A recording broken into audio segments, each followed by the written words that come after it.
have voted for him in the U.S. Senate race. He ran against John Cornyn, but you may have voted for him, as many of us did. And he's a real patriot as far as we're concerned, and he has a great love of our state of Texas, and he's here to give us more information about some things we need to be very aware of. Dwayne Stovall. Thank you. Thank you very much. Do I need a microphone? Yeah. Yes. Do I? Go ahead. Yes. Yes? And you have to hold it close to you. Is it on? No, Check, check, check. Yep. Good. Okay. Were any of you in Tyler when I came and spoke to Grassroots, the main group over in Tyler? Need to know who's cheaters and who's not.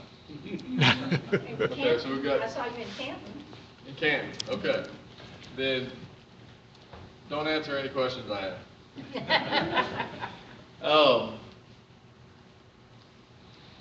Keep Texas Free, that was a tough name to come up with, by the way, because it should be Make Texas Free, because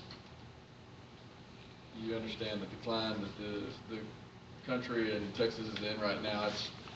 It's not in a good place. That being said, before I get started, I want to ask a general question. How many of you are ready for the Supreme Court to step up, do what it should do, and say for once and for all that marriage is between one man and one woman? Yes. Okay. Is anybody in the room, can you take your Constitution and show me in the Constitution where the Supreme Court has the authority to rule over marriage? Can you show me in the Constitution, the federal Constitution, where the Supreme Court has the power to rule on marriage? No. No, it does not. So, I'm going to tell everybody that clapped for that you're a bit nationalized. And what you're going to learn here tonight is why we're in the shape we're in today, how we got here, and it's going to upset a lot of things that you've thought all of your life. I'm 49, I'll be 49 years old next week. I didn't learn what we're talking about tonight until about 8 years ago, maybe 9 years ago. And it's been a learning curve. It's been straight up. What I learned in the last 8 or 9 years about the founding of this country and the Constitution and what it means and what it was gifted to us to do changed my life. The reason Keep Texas Free started was because over the course of that campaign, I spoke to over 15,000 Texans. And it was painful how little we all really know about the actual creation of the Constitution and the relationship between the states and the federal government. And we're going to talk about that tonight. Everybody likes using the Gadsden flag. You know, the Gadsden snake, don't tread on me. Okay, well we have, and if everybody will get a card before you leave, it's got all my contact information on it. It's got our new website that came up yesterday. It's called Get Off My State. It was going to be called Keep My State Free, but it was too soft and fluffy. So we made it Get Off My State because it gets more to the point. But all my contact information is on that card. If you feel like you want to donate to the cause, Keep Texas Free is an LLC. It's not a nonprofit. I'm not going to play the games with the IRS.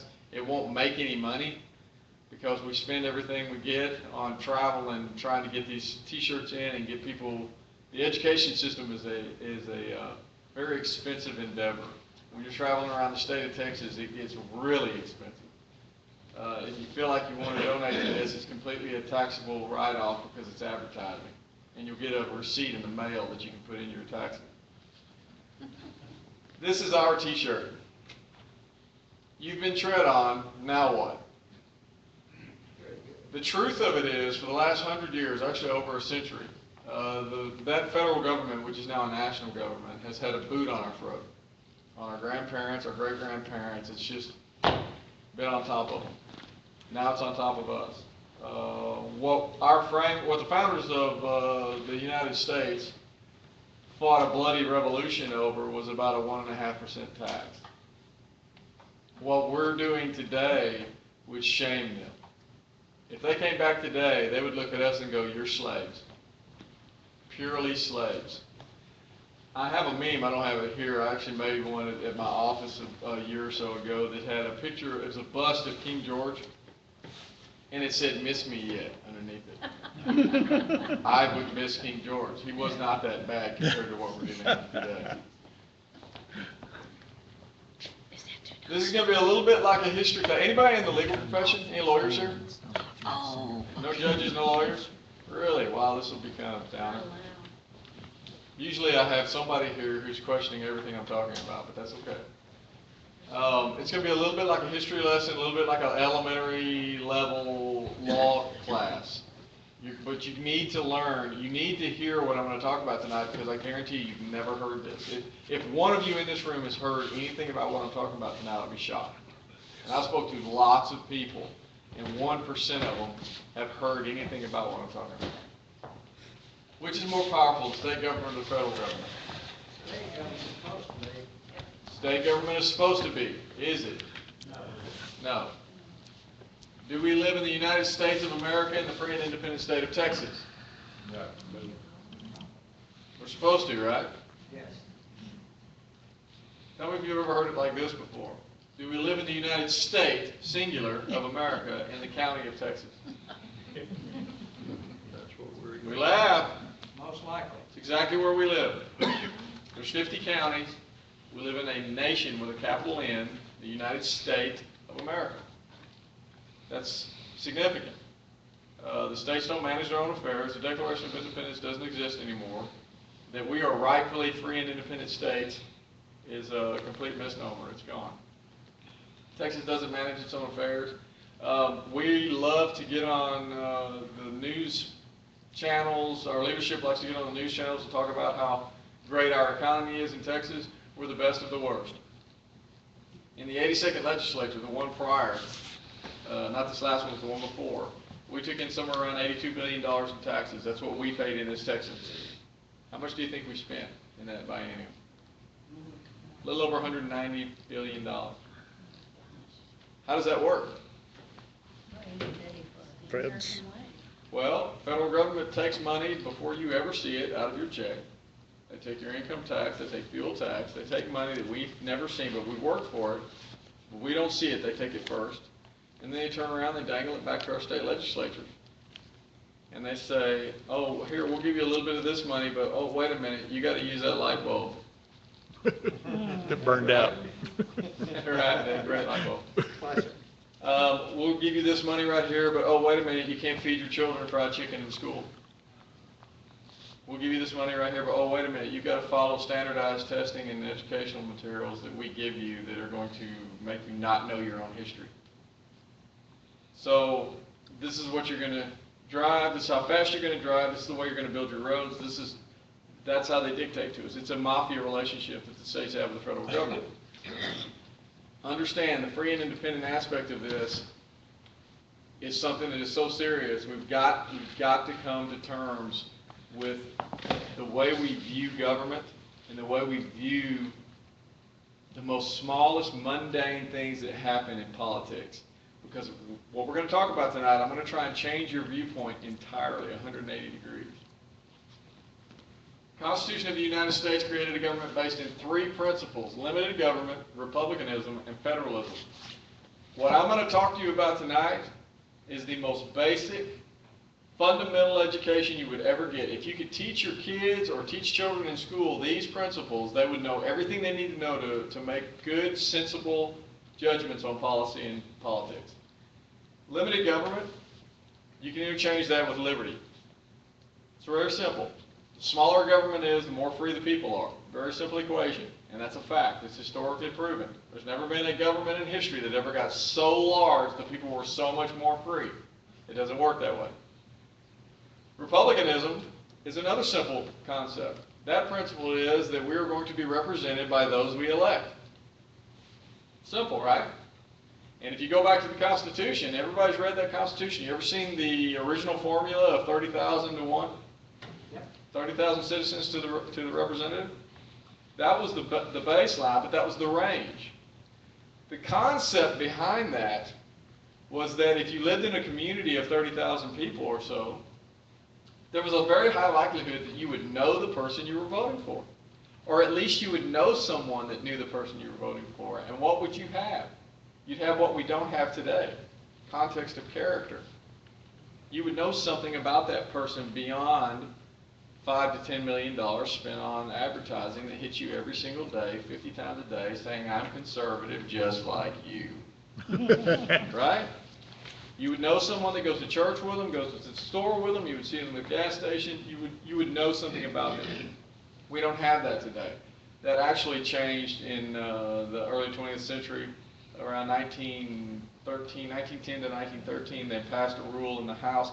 Oh, you know the redistricting issues that we deal with in Texas, like every other state doesn't deal with that, but we do. That's been around for a very long time. The original formula was that they only adjusted congressional districts based on incoming states and 10-year census. So at this period in time, which is the beginning of the progressive era in the early 20th century, which has a lot to do with everything we're talking about tonight, the sitting Congress had a big change in districting coming up, and they were a little nervous about maybe being able to keep their seats. So they decided, hey, there's 435 of us, that's plenty, we don't need any more. And they changed the rules. And then in 1920, I want to say 29, I could be wrong, they passed a realignment act that permanently made it 435 representatives. Fast forward to today, we have somewhere in the neighborhood of 720,000 of us to one person. Nobody knows who they are, we have no context of character, and we get the morals and principles of a bunch of heathens. And that's where we're at. We didn't see it, we didn't plan it, people don't really understand that formula, and they don't really understand why these people keep acting the way they keep acting, but the fact is, they have no morals or principles, and we keep electing them because we don't know them. They say one thing, they do another, it's perpetual. Federalism is bold because it is the most important. It's what we're going to talk about a lot tonight. Federalism is the principle that the states would maintain expansive power. The states. Except for those few delegated, limited authorities given to that new general government, the states would maintain everything else. When they left Philadelphia and they took the new document to the state ratification debates, people like James Madison, who wrote in the Federalist Papers, the Federalist Papers were like explanations that were dispersed among the community to let them know what they were voting on, what we're talking about. His description, which this is what was sold and agreed to by the people. The powers delegated by the proposed Constitution to the federal government are few and defined. Those which are to remain in the state governments are numerous and indefinite. Now, I want you to pay attention to something. That S in state is capitalized for a reason. It'll mean something in a little bit. Everybody understands they labored over their grammar. When they were writing the Constitution, they labored over it. Why is that? Because the state with a capital S means you're a state, a country, state, like Germany, like Italy, like Texas. Little state is like a county, province. It's not like its own country. That's significant. But this is what, and it's even more interesting. Everybody understands James Madison is known as the father of the Constitution, right? But the fact is, James Madison was a big government guy. He was a Hamilton guy. Most of everything he brought up at Philadelphia got shot down. But he did have principle. And when they agreed to take it forth the way it was written, it's exactly how he took it forth. He didn't change it or sell it as a different product when it got to the state ratification phase. The 10th Amendment, which no one talks about, everybody says, oh, I support the 10th Amendment, but nobody ever talks about it in a way that you hear about it on the news. It's like it's hidden. Everybody stays away from it. Yeah, I support the 10th Amendment, but they don't ever act on it. This is federalism. The powers not delegated to the United States by the Constitution, nor prohibited by it to the states, are reserved to the states respectively or to the people. States respectively, capital S again, or to the people, those are one and the same. They didn't want to say the state government, and they didn't want to say reserved to just the people in the country. They said the states respectively are to the people. We are the state of Texas. If we're citizens of Texas, we live in the borders of Texas, we are Texas. Cajuns are Cajuns, Okies are Okies. That's how it's supposed to be. That principle is history, and it's been history for a very long time.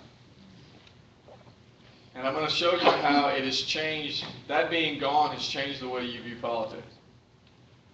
Today we have an unconstitutional government based in nationalism with unlimited powers. It's not based in federalism, it's based in nationalism. It has unlimited powers. Anybody disagree with that? I would say that federal government can do anything it wants, any day it wants, and there's nothing we can do about it. At least there's nothing we think we can do about it right now. I'm going to change that. Nationalism is when all power is held by the central government, with the states being utilized as subordinate administrators. I wrote that. It's kind of it's the best explanation I could give, because if you want to upset a state representative, not that I have any experience with this, tell them if they really want to be truthful and do what's actually representative of how we live today, go down to the capital of Texas, yank that sign off the marble, and put up the right sign. And they'll say, what is that? Field office for the federal government. That's what it is. All they do is every 2 years they go to Austin and they negotiate with each other about how can we get as much of that money from the federal government as we can. And we'll just agree to all the mandates they have, or the majority of them, and then we'll tell everybody what we got for them. They're not managing our affairs at all. And we are not independent in any way, shape, or form.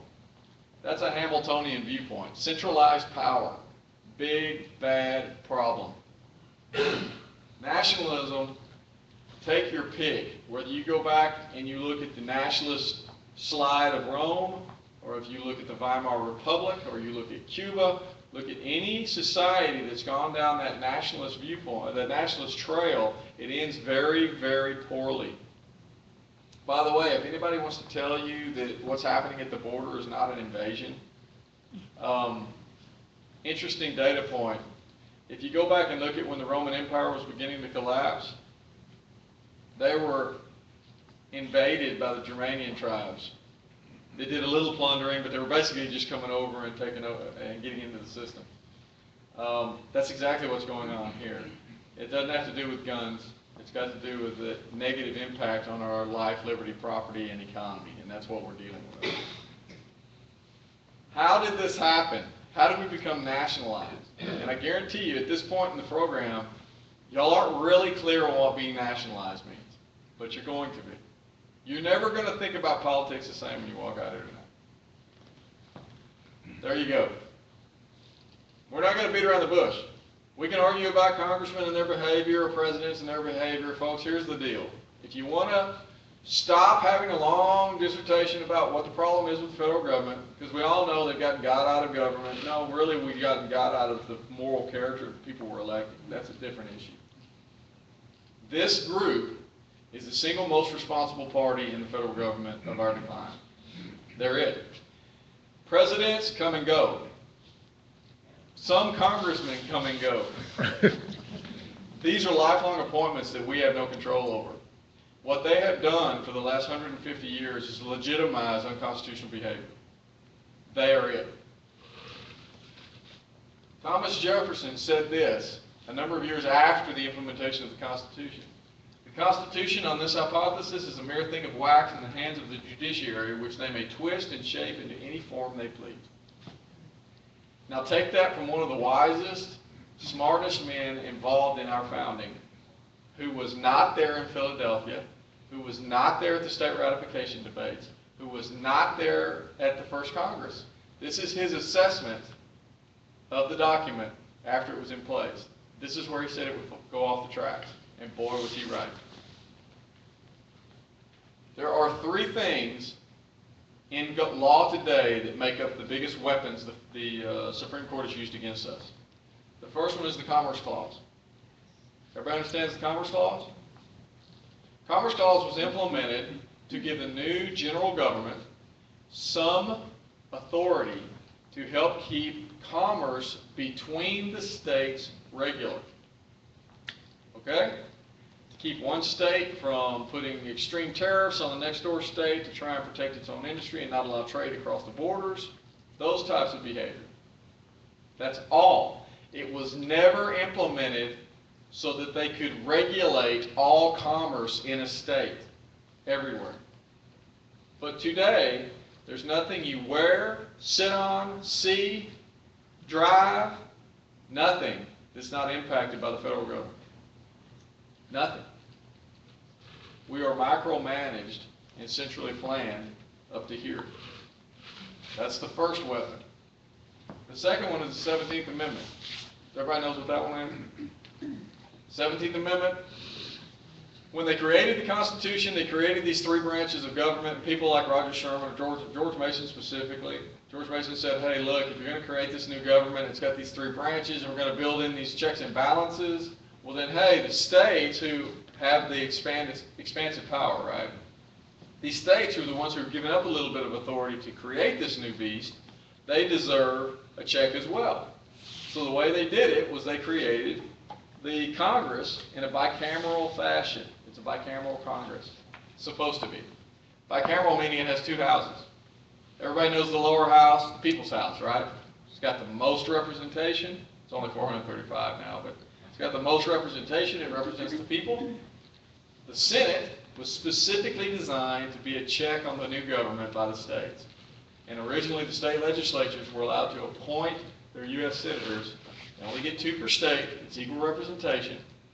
But the fact of the matter was, when they created the Senate, the idea was if the new government were to behave, well, I don't know, unconstitutionally or tyrannically, they could put a wrench in the program with their senators because they could control them and say, you will do this or you will come home or we will not put you up again or whatever. Well, the 17th Amendment made the senators popularly elected. What that did was it stripped all sovereignty and control, any kind of check away from the states. All gone. Something else it did that you won't hear professors talking about, because this is my personal viewpoint. It also did away with the bicameral system of Congress. Because instead of having 2 bodies, one of which is controlled by the legislature in the states, now you just have 535 individuals that are all popularly elected. The only difference between them is the terms, length of terms. So yeah, you get the wild world of wrestling. You know, we're arguing about this, and they'll create the big drama, and they'll get on their different newscasts, and they'll talk about the Republicans and the Democrats, and we can't get the Senate to do that, whatever. But basically, it's all hogwash. They generally work together and have for a very long time, a century. They work together to grow the government. That's really their only goal. They grow government. End of story. They create a system that keeps them in office, and then they enhance their power at every possible opportunity. Grow the government. The larger that government gets, the more oppressed the states are going to get, the more oppressed we are going to get, and the more in control of us they're going to be. That was a disaster, no doubt about it. That's the second tool. The largest tool, and those who've seen this before, don't answer. It's called the incorporation doctrine. Has anybody ever heard of that before? This is where, when I learned about this a number of years ago, it floored me. Why I didn't learn this in school? Why is it not discussed on the news? Why are we not marching in the streets? Why are we not completely going crazy about this? Well, it's because no one ever talks about it. You only learn it in law school, and the only way it's taught in law school is that it's the right thing to do, and it was proper.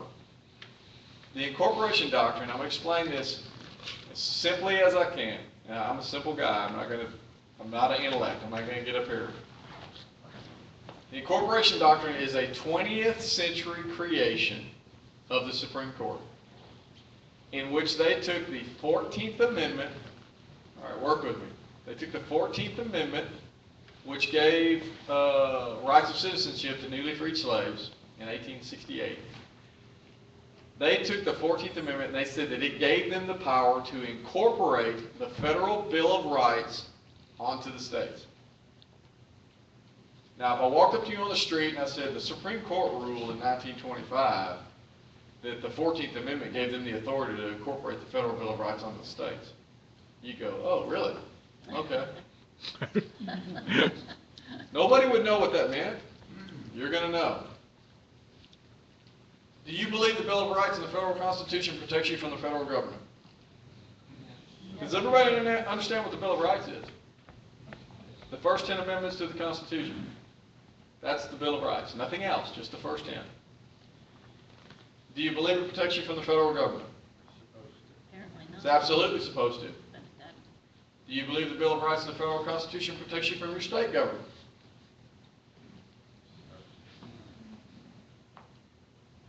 Raise your hands if you think it's supposed to protect you from your state government.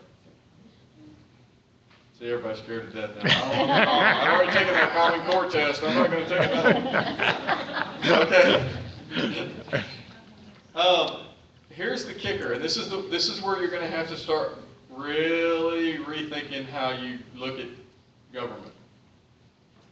To truly support the Constitution, federalism, republicanism, and limited government, one must reject the notion that the Bill of Rights and the federal Constitution applies to the states. It does not. All us gun owners in here, that Second Amendment only restricts the federal government. It has nothing to do with the states. Nothing. Don't tell Obama. As far as he's concerned, there is no Constitution. But I'll go back and tell you, George W. didn't think there was a Constitution either. So, not even close. The Federal Bill of Rights does not apply to the states at all. The incorporation doctrine centralized all governing power.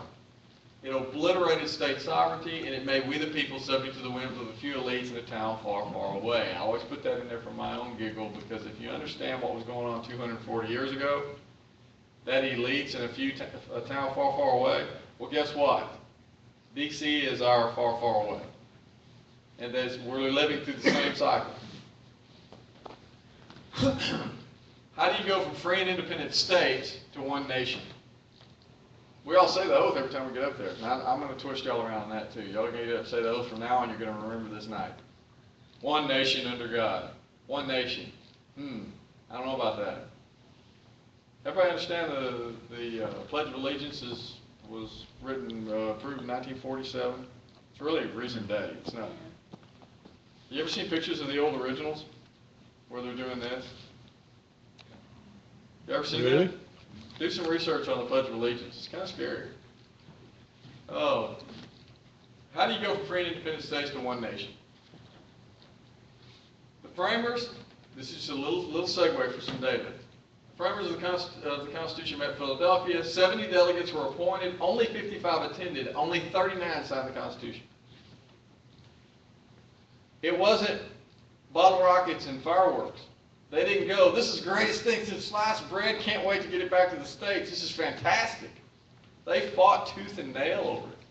They could not get people like Roger Sherman or Elbridge Gerry or Patrick Henry, George Mason. They could not get these folks to go along with this new document. Patrick Henry was adamant. He was on his high horse in Virginia during the state ratification debate saying, this will overtake the states. It is too large, it will be too strong. How did they end up taking it to the state ratification debates and actually getting it passed? These men who actually did have some principles. They said, if this is what you want, and this is what these 39 signed off on, the ones that didn't sign off said, we will help you take it through the process on one condition. And that condition is, if it happens to pass, if it happens to be ratified, the first order of business is you must put further constraints on it. It's too big, it's got too much power. And they agreed. So what happens? They go back, they argue it out in all the states, they narrowly ratify the Constitution, they implement it, the first Congress follows through with the further constraints by ratifying the first 10 amendments to the Bill of Rights. First order of business is exactly what they agreed to. Now, this is where the words have been in front of us all our lives, but we don't pay attention to them. This is the preamble to the Bill of Rights. It's in your little pocket Constitution if you have it with you. This is the legal description of the Bill of Rights written by the first Congress. Pay close attention to the words. Remember I said they labored? The conventions of a number of the states, having at the time of their adopting the Constitution expressed a desire in order to prevent misconstruction or abuse of its powers. I italicize its because that's meaningful. Not their own, its. That further declaratory restrictive clauses should be added. Now the last line has something to do with this. What did they just come out of? A bloody revolution. They had an oppressive king. At least they thought he was oppressive. Boy, they'd hate us. They had an oppressive king. They were worried that they would be overtaken by tyranny again. They did not want to give power over to an overlord again. So they were nervous. So what did Congress say? They said, as extending the ground of public confidence in the government will best ensure the beneficent ends of its institution. Its, not their own.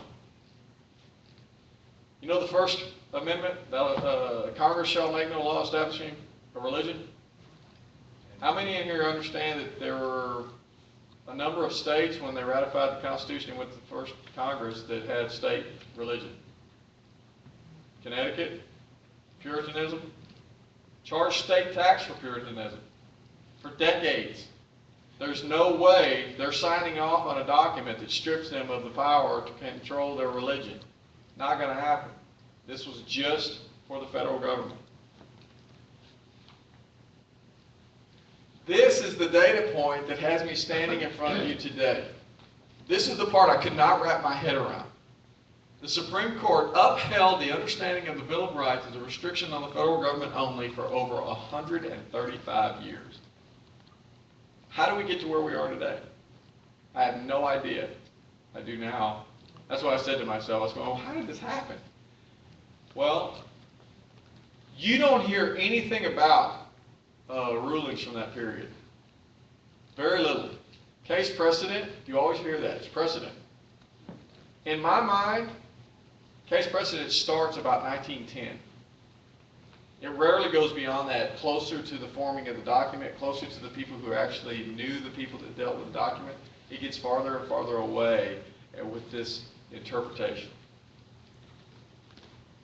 You're going to hear about 3 lawsuits, 3 cases that are going to show you the trend with the Supreme Court. I'll make them very simple, and they are simple. Barron versus Baltimore. This is 1833. This is before any kind of 20th century incorporation. This is how a Supreme Court ruled when John Barron, who was a business owner on the wharf in Baltimore, sued the mayor of the city because they had elected to divert drainage from a road project to the wharf. And it silted in the wharf. And the vessels that did business with him could not get to the dock. So he sued. He was awarded in 1833, I think it was $4,500 in damages. An appellate court overturned it. Well, Barron's lawyers pushed it into the federal judiciary, and they tried to sue, or they tried to defend it based on the Fifth Amendment, which is, if you've read the Bill of Rights, the Fifth Amendment is the one that stops the federal government from taking private property without proper compensation. Without proper compensation. Anyway, so he sues using the Fifth Amendment and the Federal Bill of Rights, right? This is what that Supreme Court justice said in the majority. He said this Constitution, or the Constitution, was ordained and established by the people of the United States for themselves, for their own government, and not for the government of the individual states. That's John Marshall. Now, anybody that knows anything about John Marshall knows that this is rare because he was not a friend of state sovereignty. But this is only one paragraph out of a dissertation he wrote to say that it's none of our business because we're restricted by the Federal Bill of Rights and it doesn't restrict the state. Now, there is something to be said that he used a lowercase s because that was his believing. That's the way he believed. And that means something even from your justices. I pay attention to that stuff now that I've learned a little bit about that. Anyway, this is how they believed in 1833. This is in 1868. This is the key tool, the weapon of choice out of the 14th Amendment. 1868, the first section says, all persons born or naturalized in the United States and subject to the jurisdiction thereof are citizens of the United States and of the state wherein they reside. No state shall make or enforce any law which shall abridge the privileges and immunities, that's the first key, of citizens of the United States, nor shall any state deprive the persons of life, liberty, or property without due process of law, nor deny to any person within its jurisdiction equal protection of law. Due process, privileges and immunities, life, liberty, and property, those are key phrases that later Supreme Courts would yank out of thin air and go, oh yeah, this gives us the right to do this gives us the right to do that. Oh, and by the way, that subject to the jurisdiction thereof, all persons born or naturalized in the United States and subject to the jurisdiction thereof. How long have we had anchor baby status? Take a wild guess. How long have we had it? Throw a number out there. 20 years. Just 20 years. I threw it out. I have people say, oh, it's been around for 150 years, 200 years. 1982. 1982. Plyler v. Doe. It was right here in Tyler. John Plyler was a superintendent then. Back when the Supreme Court was trying to force us, well, they did force us to provide an education for illegal aliens. And Tyler said, hey, you know, we manage our budget then. Yeah. And they said, we can't afford them. So if we're going to be forced to educate these illegals, we're going to charge them. It was like $800 or $900 a child to offset the cost of dealing with them. And the Supreme Court said, no, you can't do that. You got to give them a free public education. Number one, because if they're born here, they're citizens, which is a lie. And subject to the jurisdiction thereof. Because I've gone back and read the debates from these people, if a couple from Texas, the United States, flies to Italy while the wife is 6 months pregnant and she has a health issue where she has the baby early in Italy, who has jurisdiction over that baby? The U.S. or Italy? U.S. Mom and dad are American. They're from Texas. That baby has jurisdiction where mom and daddy are.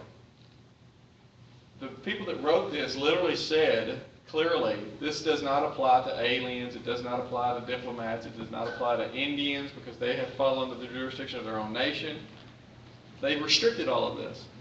But the justice in that case, in Tyler, said that he could find no, I'll paraphrase it, he could find no discernible difference between those who came here legally and those who came here illegally. And I don't know about you, but if one's illegal and one's legal, that's a pretty big difference, right? Yes. Anyway, privileges or immunities, life, liberty, property, due process. Big key words, the way they manipulate their interpretation. This is the key. The 14th Amendment, which gave benefits of citizenship to newly freed slaves, was ratified in 1868. And according to members of Congress in both parties, and you can read the Reconstruction debates for yourself and find this out, all it did was constitutionalize the Civil Rights Act of 1866. Everybody understands what happened in the mid-1860s, right? We got the Civil War. They passed the 13th Amendment, which freed slaves. They passed the Civil Rights Act of 1866, which gave the newly freed slaves rights of citizenship. The problem is, and we've all heard this before, no Congress can bind the hands of a future Congress, right? Well, if you all of a sudden change everything to make the 3/5 number for slaves, count them as whole numbers, so the population in the South was about to increase significantly, right? So the sitting Congress, with all the southern states under military rule, or a majority of them under military rule, Texas included, they could see this abundance of rise in population and the possibility that they would lose the majority in the Congress. So a simple act is really easy to repeal by a majority. So the way they thought they would fix that was they would constitutionalize that act and make it much harder for a future Congress to get rid of it. And that's exactly what they did. The 14th Amendment conveyed no power whatsoever to the federal government to apply the Federal Bill of Rights to the states. None. We're going to get to why that means so much. Slaughterhouse cases. This is 1873. This is after the 14th Amendment. Interesting storyline. In New Orleans, upstream on the Mississippi River, there were a number of processing plants and slaughterhouses and butchers. Well, during this period of time, for some unknown reason, New Orleans was suffering from some very high instances of sickness and illnesses that no other cities were dealing with, and it could have had something to do with entrails and carcasses that were floating down the river in the city. So the way the state and the city dealt with it was they went south of the city and they found a piece of property, and they told everybody in the that had the processing plants that if you want to do business, you've got to go do it on this property, and they sued. Well, they sued and tried to use due process, privileges and immunities, equal protection clauses under the 14th Amendment. They tried to incorporate everything under the Bill of Rights all at one time. They even tried to use the 13th Amendment, which freed slaves. They were trying to say they were being put into slavery, but that didn't fly either. Anyway, this is the ruling in 1873. Now, this is after the 14th Amendment. We're still dealing with the Supreme Court. The effect is to fetter and degrade the state governments by subjecting them to the control of Congress in the exercise of powers heretofore universally conceded to them of the most ordinary fundamental character. Lots of words to say, if we agree with what they're saying, we're going to give all the power to the Congress that the states already have.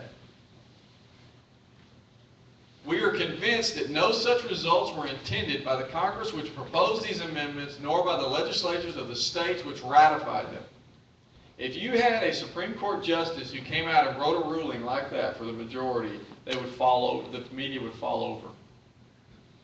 They would fall over. Basically, they're saying it's none of our business and it doesn't apply that way. Also, you'll see Justice Miller. Notice his use of S. These are actual replications. This is not my typing. These are their words. Justice Miller, okay, this is where one of the last times you get to see where they actually ruled in a manner that was that followed the Constitution. This is where it went off the rails, 1925. Gitlow v. New York. Gitlow was a socialist. We've had socialists around since the beginning of time. Gitlow was a special kind of socialist. He wrote and published socialist doctrine everywhere, and was arrested for it in New York, in jail. In the case, he pushed it into the federal judiciary, much like Barron did, but the result was much different. He used the First Amendment with freedom of speech and freedom of the press. And this is what a 1925 progressive Supreme Court, beginning of the progressive era, right? This is what they ruled. For present purposes, we may and do assume. Now, I italicize that, bolded, and underlined it, because I want you to understand, when a judge assumes anything, you got a problem. We may and do assume that the rights of freedom of speech and freedom of the press were among the fundamental personal rights and liberties protected by the Due Process Clause of the 14th Amendment from impairment by the states. Justice Sanford, lowercase s. Justice Sanford, I'm going to tell you, if he were saying this as just a simple Texan, this is what they would have said. They would have said, okay, well look, nobody ever agreed to this, and this isn't what the 14th Amendment really said, but luckily for you, we're here, and we're so much smarter than you are, we know what they really meant, and what they really meant was that the 14th Amendment gives us the power to incorporate the Federal Bill of Rights onto the states. And they are so wrong, it's unbelievable. This was an abomination that gets us to a lot of things we're going to talk about in a second that you're not going to believe. This is the beginning.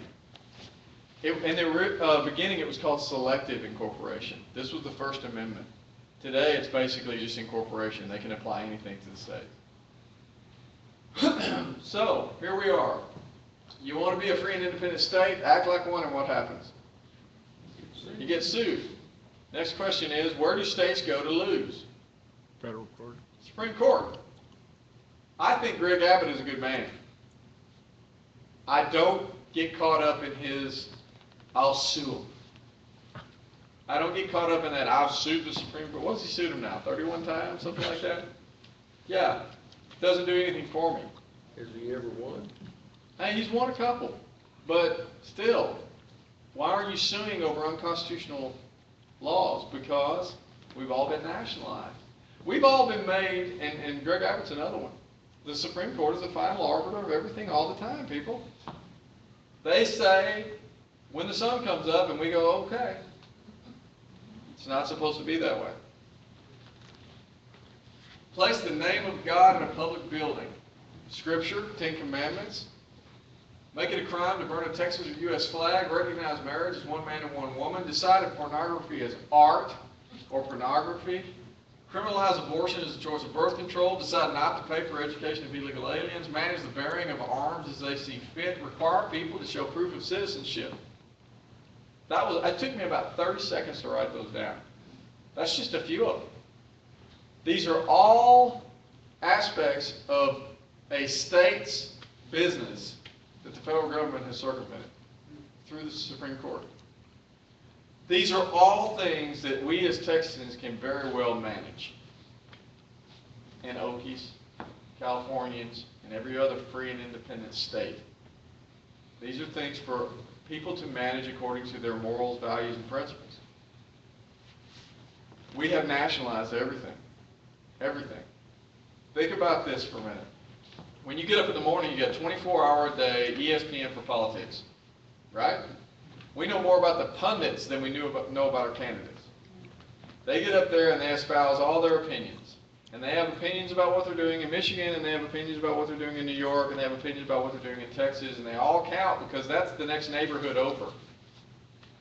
It's not the next neighborhood over.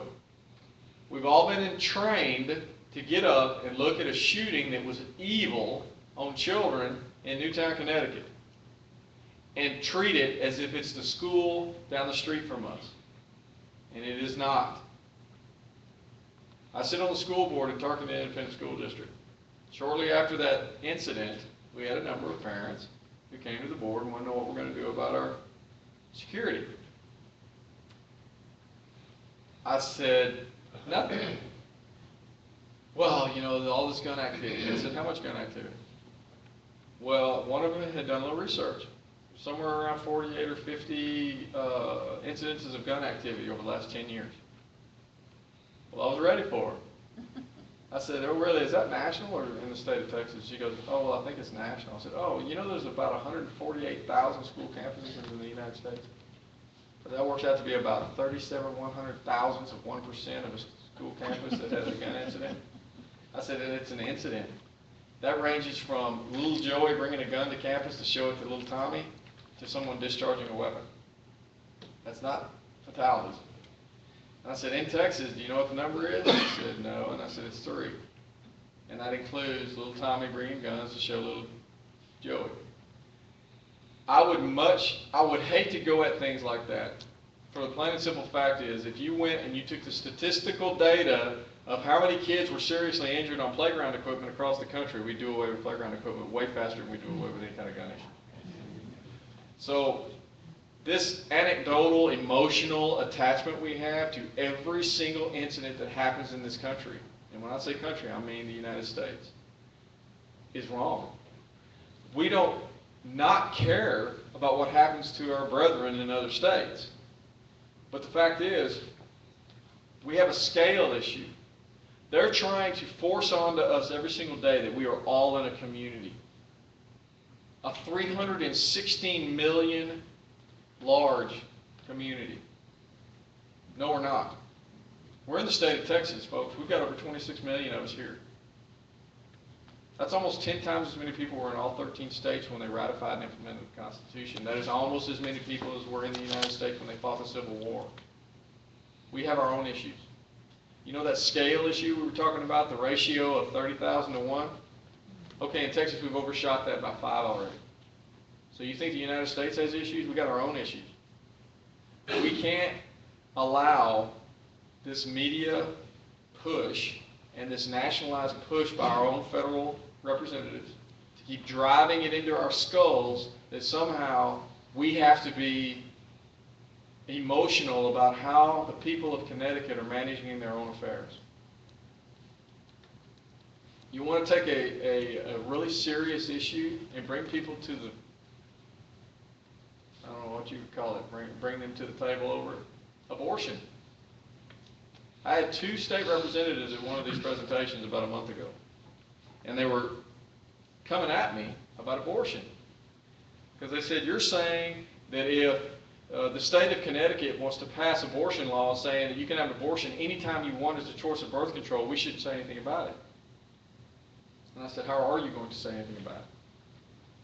We've got to fight that on every battle. The Lord God tells us we've got to fight that battle on every. I said, okay, I agree with you, except for one simple little thing you're missing.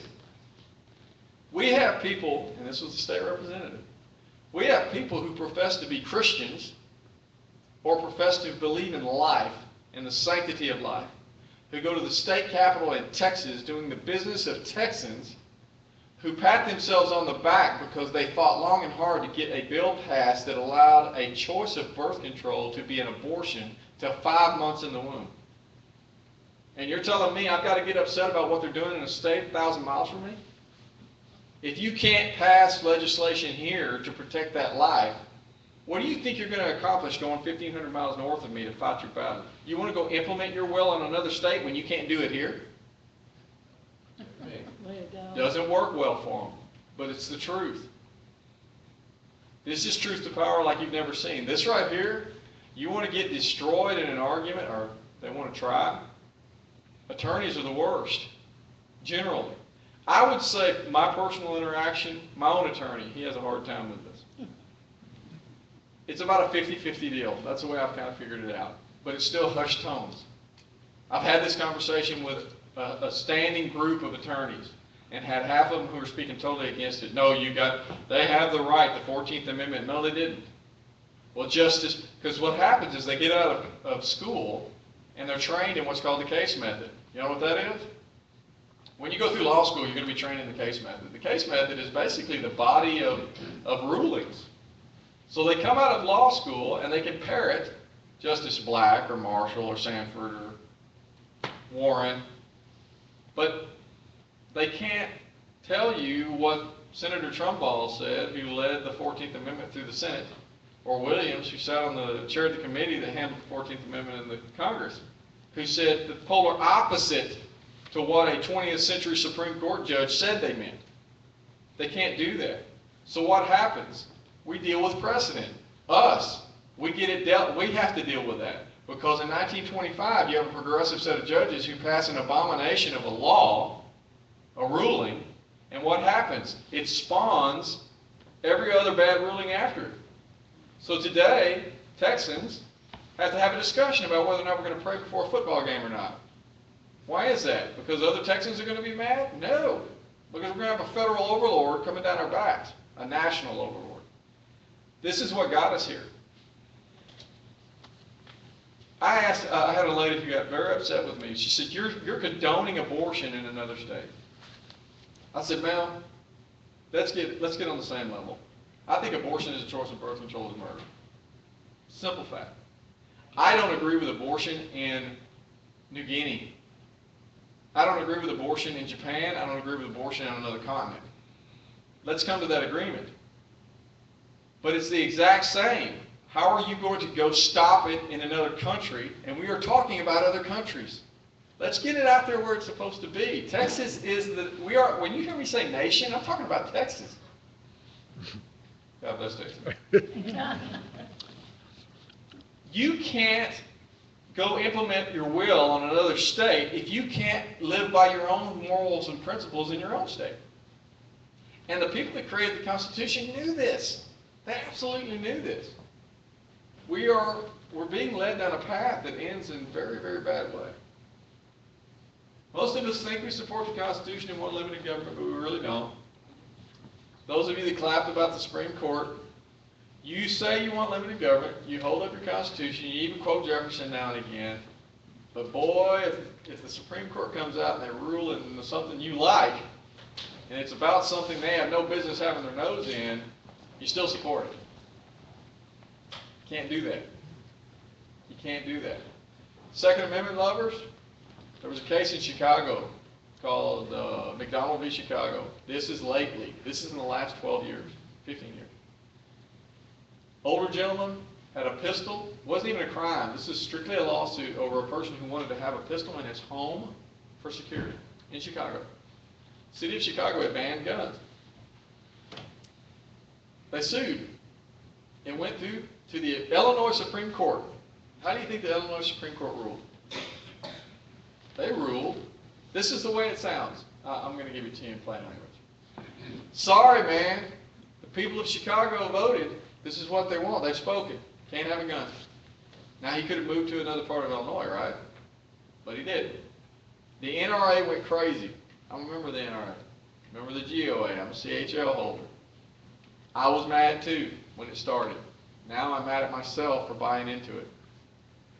Every gun lobby group in the country went crazy. So what they do? They pushed his case out of the federal judiciary, and what did this wonderful judiciary do? Did they say, oh, hang on a second, the first Congress said that we're not to infringe on bearing of arms. Infringe, that's the broadest term you could possibly use. We're not even supposed to talk about it. Get that away from us. It's none of our business. No. They said, oh, what do you got there? Oh, yeah, we can look at that. We've got ruling power over everything. Oh, that's how they run their business. So they took it up, even though the Bill of Rights is clear. They are not to infringe at all. How did they rule? They ruled that the Second Amendment in the federal Constitution protects that man's right to have a gun. And we all clapped. Those of us that paid attention to it that day, even if you don't remember it, I guarantee you, when you heard it on TV, you went, yes. Second Amendment. Here's the problem with that outcome. If you look at the reality of the ruling actually said, okay, people of Illinois, you're not free and independent, you're not sovereign. What you want as the people of Illinois doesn't mean anything.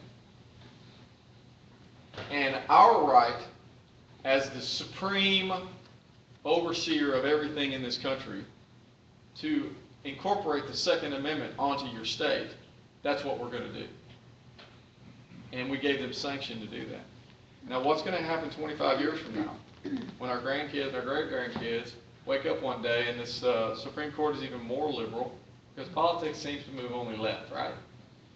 Left, right. They're going to wake up one day and we're going to have a Supreme Court that's going to say, you know what, guns are so unsafe, we're just going to ban them nationally. And our grandkids are going to go, you can't do that. They're going to say, yeah, we have that power. And they're going to say, no, you don't. You're going to say, yeah, your grandparents gave us the sanction. We took that control in that McDonald case. That's where we're headed.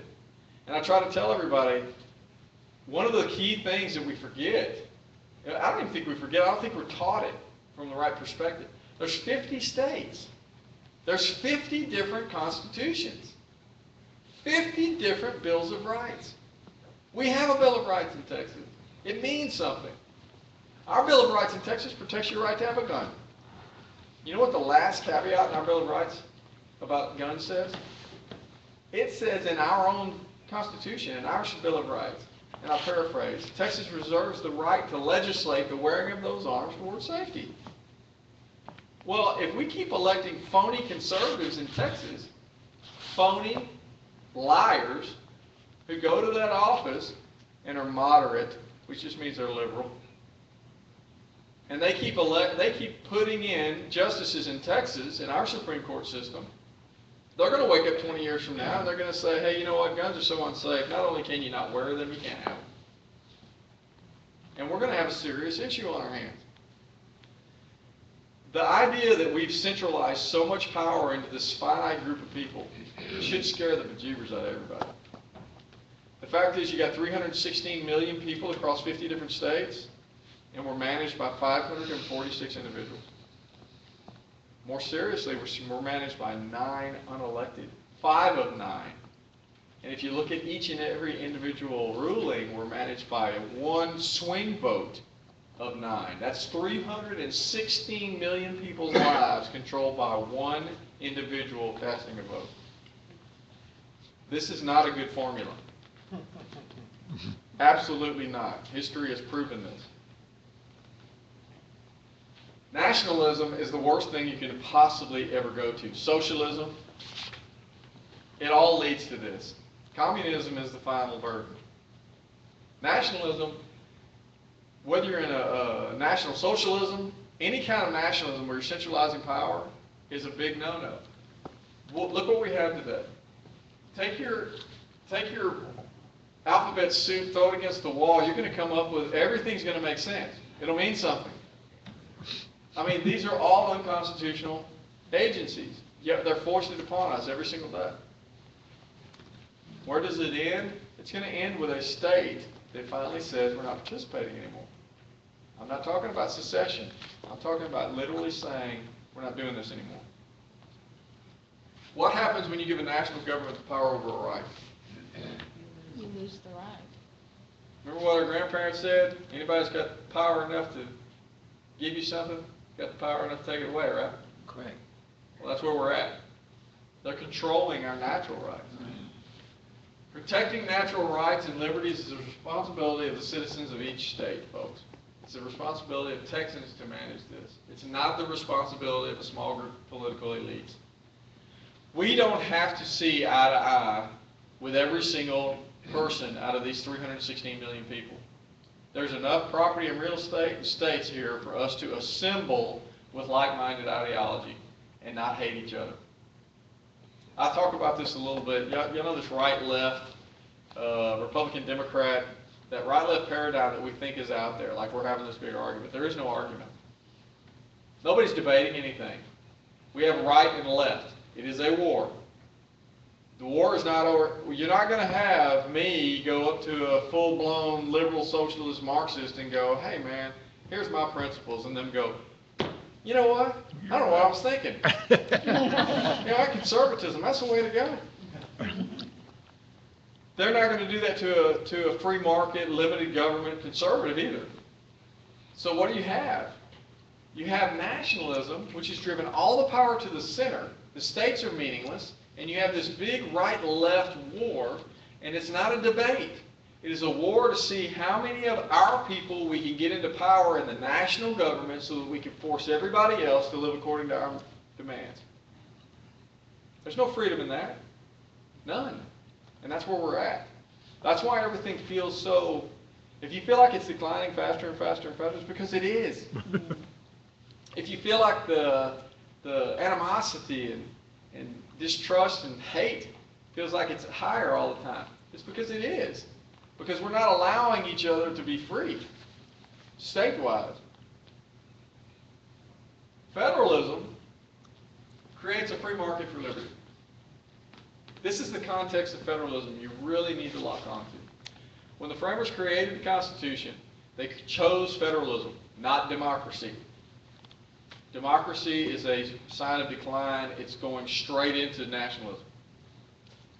Federalism, they knew that by putting the power to legislate and oppress its people, if you want to put it that way, in each individual state, that liberty would be it would have maximum protection.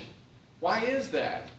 Because if an individual state were to legislate law that were to oppress its citizens, what would happen?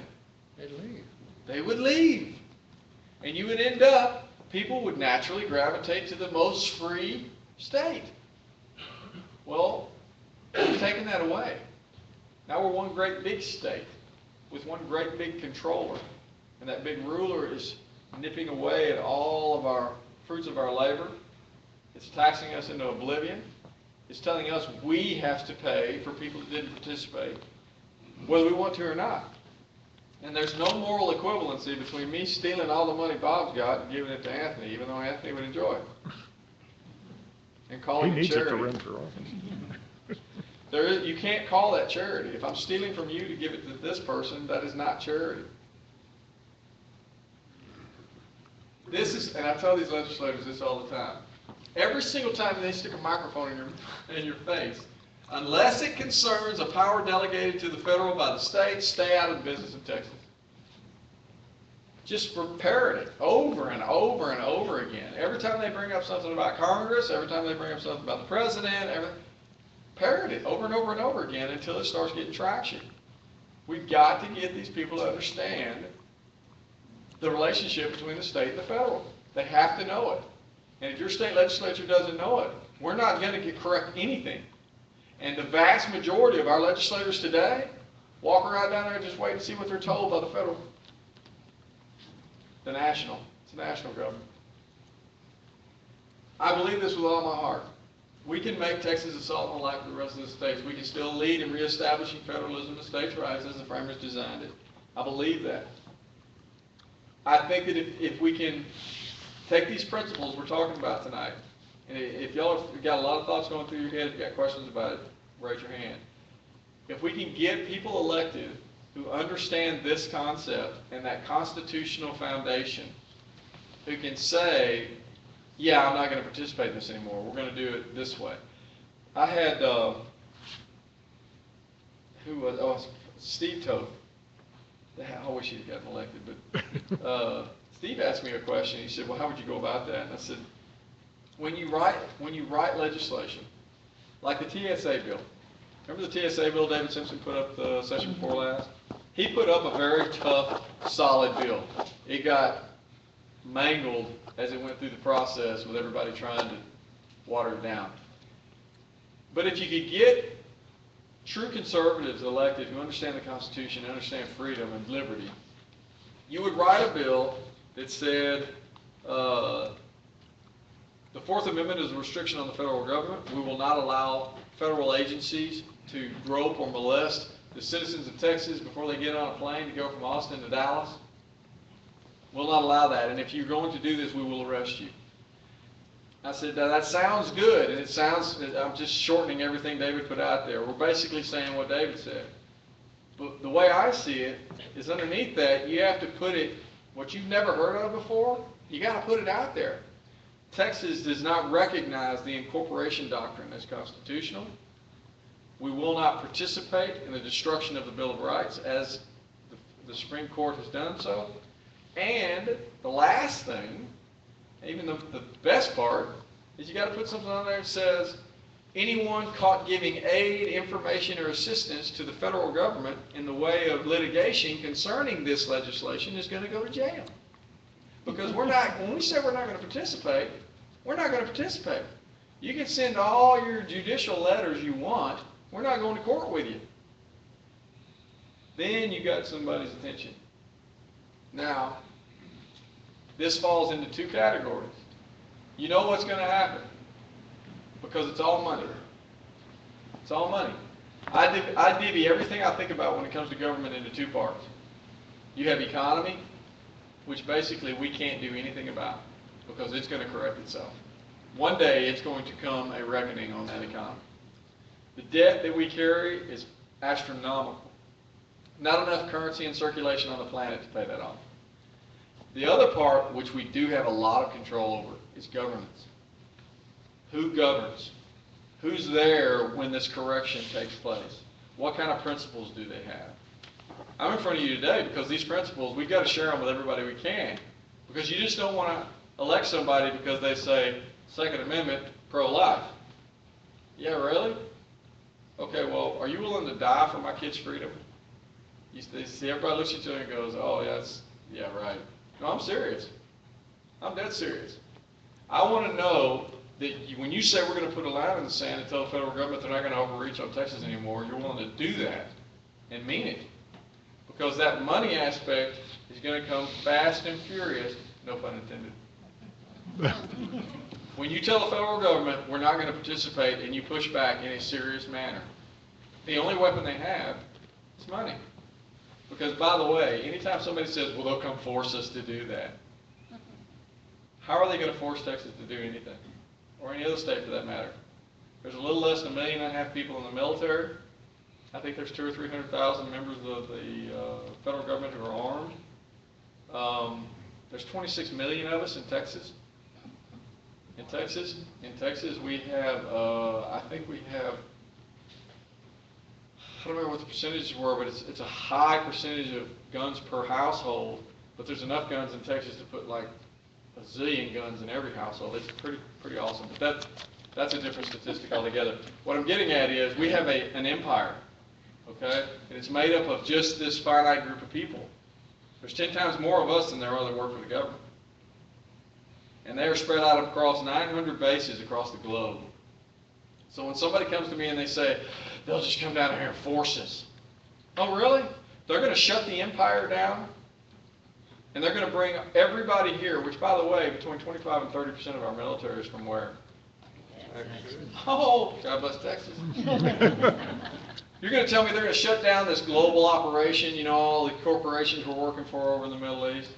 We're gonna shut this all down and we're gonna come to Texas to enforce a groping law? I don't think so. This is where we're at. We've got to change the way we think.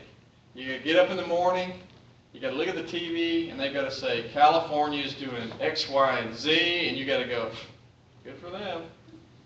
Not in Texas. Yes, sir. I like the bumper sticker, it says secede. Secede? You know, I had that conversation at numerous meetings, and secession is in case anybody's wondering, there is no law against states seceding, regardless of what some Texas v. White progressive Supreme Court justice said after the Civil War. I had a long conversation with a liberal reporter in Dallas, and he wanted to go all over the Supreme Court and the Civil War and Lincoln and he said something about secession, and I said, I don't really have an opinion about secession because it'll happen. He said, what do you mean? And I said, well, there's going to be 50 different secessions when the economy corrects itself, because you're going to have 50 different states trying to figure out how to manage their own affairs overnight. And he said, well, they can't secede. And I said, well, that's where you're wrong. And he goes, oh, you think the states can secede? And I said, well, you find that document for me. See, I'm missing one document I haven't found yet. And that's that document that they signed off on when they formed the Constitution and ratified it, that said, okay, we're going to make this new limited government, and we're going to form this compact called the United States of America, but if you want to get out, we're going to kill you. Haven't found that document anywhere. So it was a free entry, and it's a free exit, but it's the will of the people.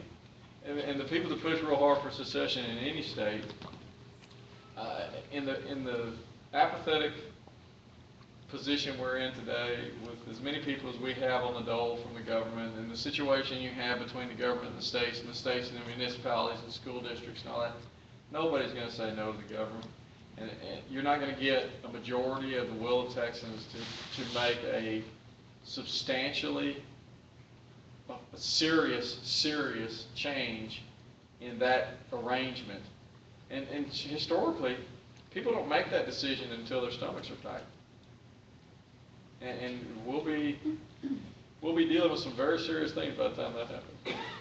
But anyway, these principles, y'all see how, as I started picking these things up and I started putting the puzzle pieces together, I started figuring out, well, holy cow, well, this is why they're screwing us so bad.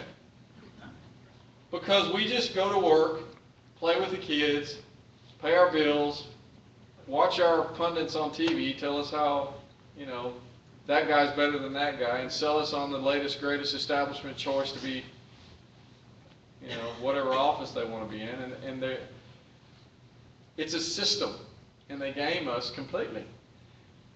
When I started learning this, boy, when the lights start going on, it's like, whoa, wait a minute. And I hate to do this to everybody. My presentations are more like a fire hose, right? It's not like I'm spoon feeding a little bit of information here. This is a little bit of the, you get like this big, all this information at once. Well, you don't have to be a lawyer to understand this stuff.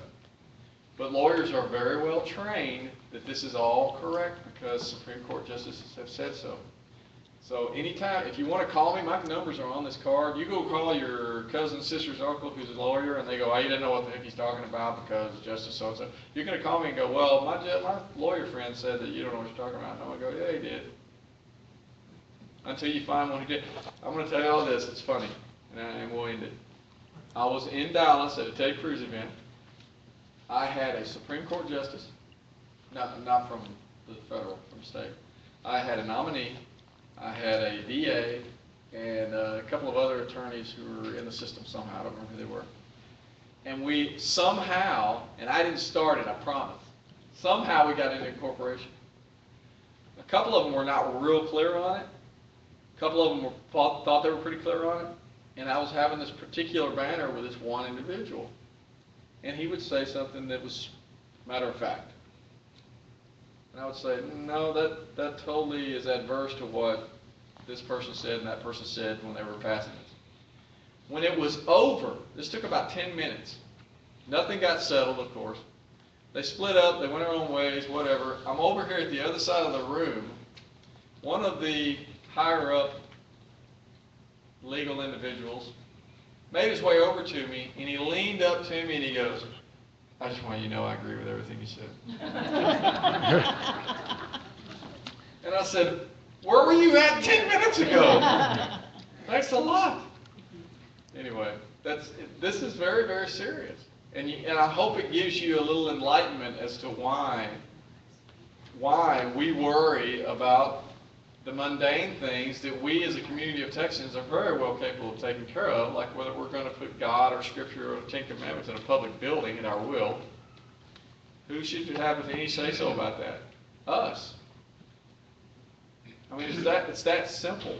Those types of things have been overtaken by the federal government, and we've allowed it because we don't know any better. We think that the Supreme Court's the final arbiter of everything all the time, everywhere, and that the Constitution is the supreme law of the land. It is the supreme law of the land. And when you hear Obama get up and go, well, it's a law of the land. It's a law of the land. No, if it's unconstitutional, it's not the law of the land. And by the way, the supremacy clause, there's a key word in that clause. Read the Constitution. It's anything pursuant to that document. If it has to do with those enumerated authorities or the laws implemented handling those enumerated authorities pursuant to the Constitution, what they say goes.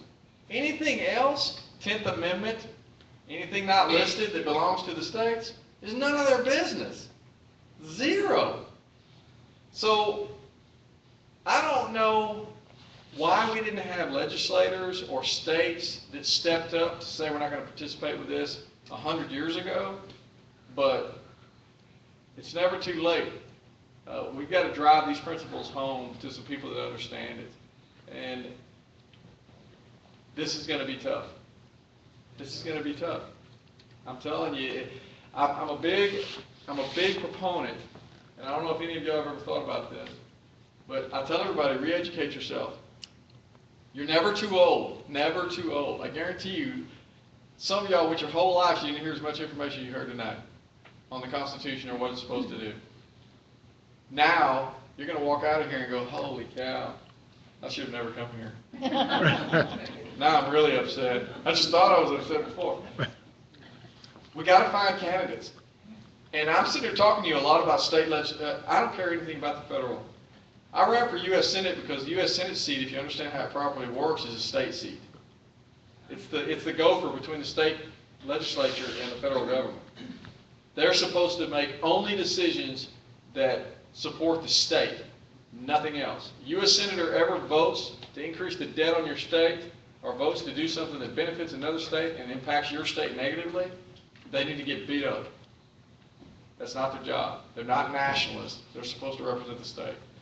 But when I talk about this, state legislators, it goes all the way down. It doesn't matter whether you're running for animal control. You need to have these talks with these candidates. Ask them what they think about the 10th Amendment. What do they think about the relationship between the state and the federal? These people do exist. And if you can't, you just got to find them. If you can't find one, you got to be one. And I'm looking at a whole bunch of them have a clarity of mind of it right now.